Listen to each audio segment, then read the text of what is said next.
gawain ng mga taong bukirin, mapatris sa pasanin, ang hirap di pinapansin.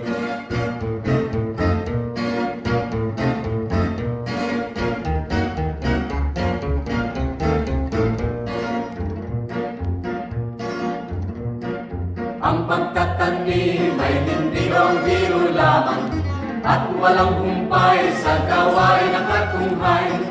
Di makatayo at hindi ka makaupo sa maghabi na kayo ko at nagahasik na walang hinto. Ang pagtatanim ay hindi ang biro lamang, at walang humpay sa gawain ng katunghay. Di makatayo at hindi ka makaupo sa maghabi na kayo ko at nagahasik na walang hinto. Ang bisig ko'y namimitik at ang baywang nangangawit, ang binti ko'y namamanhit at